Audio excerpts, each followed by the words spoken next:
أعوذ بالله من الشيطان الرجيم. بسم الله الرحمن الرحيم.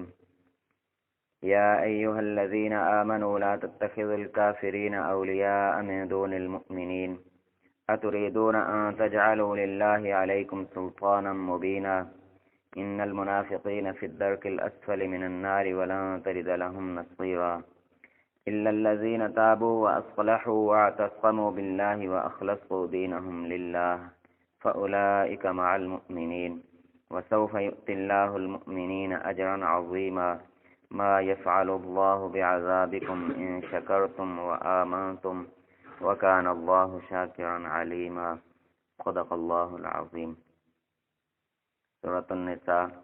آیت نمبر 144 سے 147. اللہ تعالی اپنے بندوں پر بہت مہربان،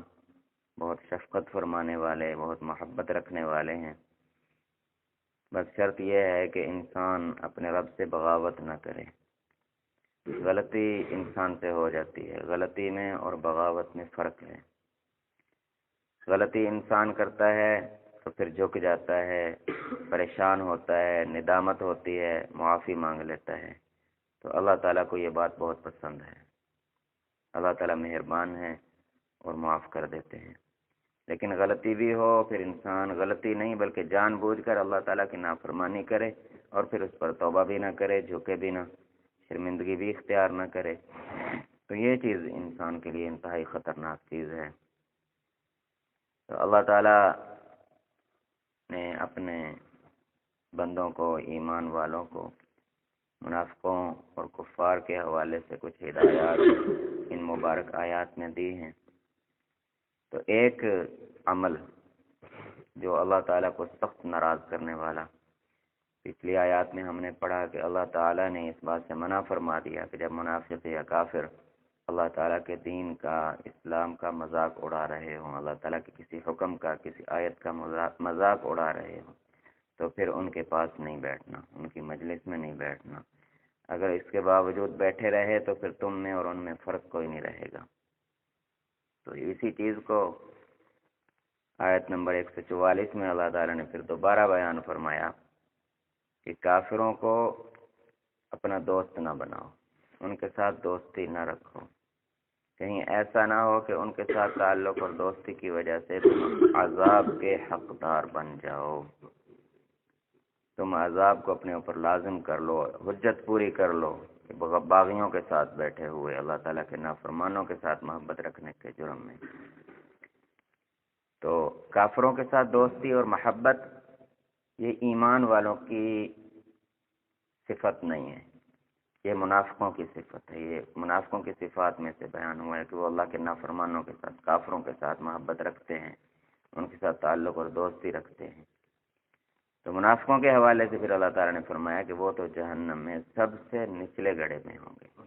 یہ سب سے نچلا اور سخت ترین عذاب جہاں پر ہوگا. اور دنیا میں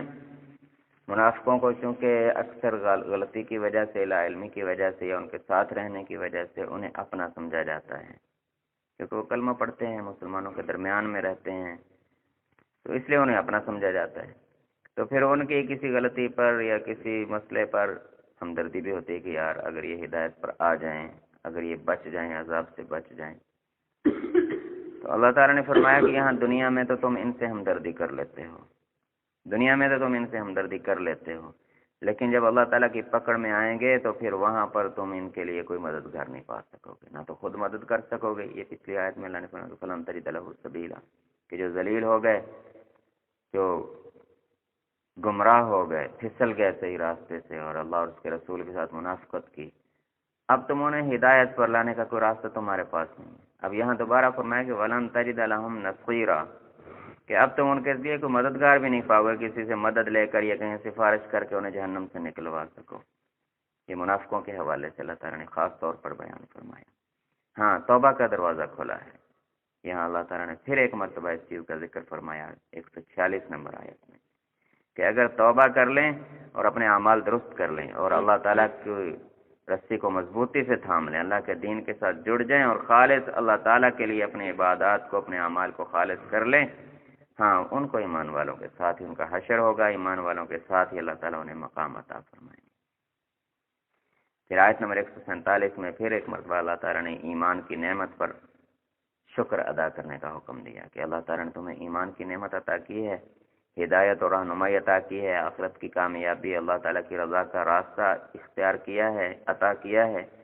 تو اس پر اللہ تعالیٰ کا شکر ادا کرتے رہو اور اللہ کے ساتھ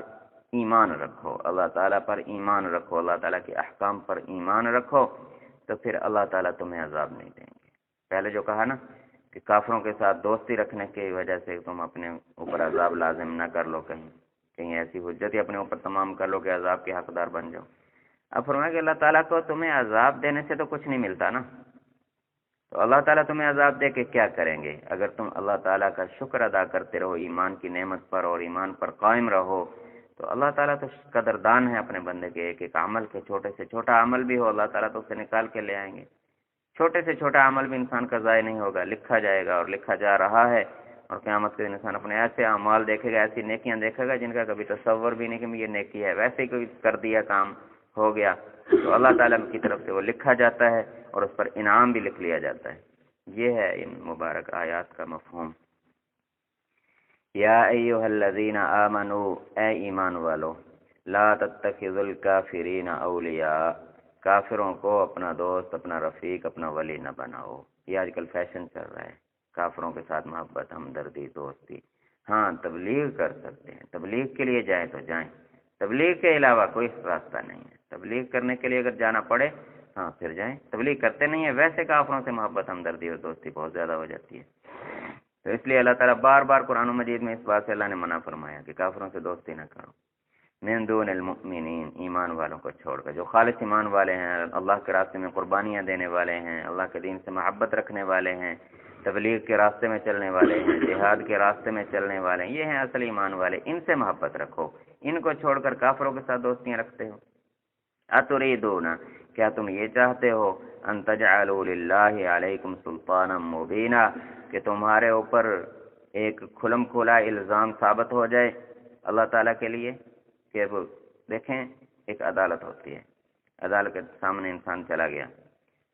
اب عدالت سے رحم کی اپیل کر دی، اب وہ جج یا جو انصاف کرنے والا وہ کہے کہ دیکھو میں تو انصاف کروں، مجھے تو تجھ سے ہمدردی، لیکن تیرے خلاف ثبوت اتنے پکے ہیں کہ میں تجھے چھوڑ نہیں سکتا، اب تیرے خلاف گواہیاں اتنی ہیں، میری ہمدردی کیا کرے گی؟ اب میں ان گواہیوں کو چھوڑ کر، ان ثبوتوں کو چھوڑ کر تو تجھے نہیں نہ چھوڑ سکتا۔ تو یہاں پر اللہ تعالیٰ یہی بیان فرمایا کہ میں تو تم سے محبت رکھتا ہوں، میں تو تم پر مہربانی اور شفقت کرتا ہوں، لیکن جب تم ہی اپنے اوپر ایسے الزام ثابت کر لو، تم خود ہی کافروں سے دوستیاں کر کے، خود اللہ اور اس کے رسول کے ساتھ منافقت کر کے اپنے اعمال کے ذریعے سے اپنے آپ کو جہنم کا حقدار بنا دو، اور ایسے الزام سلطانا مبینہ، صاف صاف الزام اپنے اوپر، صریح صریح الزام اور حجتیں صاف کر لو، پھر اللہ تعالیٰ کے لیے تو تم نے کیا چھوڑا؟ اللہ تو انصاف کرنے والے ہیں، العادل ہیں۔ ہاں ٹھیک ہے، اللہ تعالیٰ مہربان بھی ہیں، اللہ تعالیٰ انصاف کریں گے اور ساتھ ساتھ اپنے رحمت اور فضل کا معاملہ بھی ہے، لیکن کافروں کے درمیان میں کھڑے ہوئے ایک شخص کافروں کے ساتھ کھڑا ہے، اس کے اعمال سارے کفار سے محبت اور دوستی اور تعلق والے ہیں، اب ابو جہل کے ساتھ کھڑا ہے تو اس کی بخشش کا فیصلہ تو نہیں ہو سکتا نا۔ تو یہاں پر اللہ تعالیٰ فرماتا ہے اتریدون ان تجعلوا للہ علیکم سلطانا مبینا، کیا تم یہ چاہتے ہو کہ کوئی ایسا الزام اللہ تعالیٰ کے لیے اپنے اوپر پکا پکا کر لو کہ اللہ تعالیٰ پھر تمہیں عذاب میں ڈال ہی دیں، تمہیں جہنم میں ہی پھینک دیں؟ پھر آگے فرمایا ان المنافقین فی الدرک الاسفل من النار، جو اللہ اور اس کے رسول کے ساتھ منافقت کرتے ہیں، بے شک منافق جو ہیں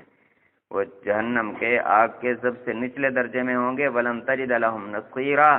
اور تم ان کا کوئی مددگار بالکل نہیں پا سکو گے، ہرگز بھی تمہارے پاس تمہیں ان کے لیے کوئی مددگار نہیں ہوگا۔ الا الذین تابوا، ہاں مگر وہ لوگ جنہوں نے توبہ کر لی، اللہ سے معافی مانگ لی سچے دل سے، واصلحوا، اور اپنی اصلاح کر لی، واعتصموا باللہ، اور اللہ کے ساتھ مضبوطی سے جڑ گئے، اللہ کے دین کو، اللہ کی رسی کو مضبوطی سے پکڑ لیا، واخلصوا دینہم للہ، اور اپنا دین اللہ کے لیے خالص کر لیا، سارے الٹے سیدھے کام چھوڑ کر خالص اپنے اعمال کو، خالص اللہ تعالیٰ کے احکام پر کھڑے ہو گئے، فَأُولَٰئِکَ مَعَ الْمُؤْمِنِينَ، پس یہ لوگ ہیں جو ایمان والوں کے ساتھ ہیں، وَسَوْفَ يُؤْتِ اللَّهُ الْمُؤْمِنِينَ أَجْرًا عَظِيمًا، اور اللہ تعالیٰ بہت جلد ایمان والوں کو بہت بڑا اجر، بہت بڑا بدلہ دینے والے ہیں۔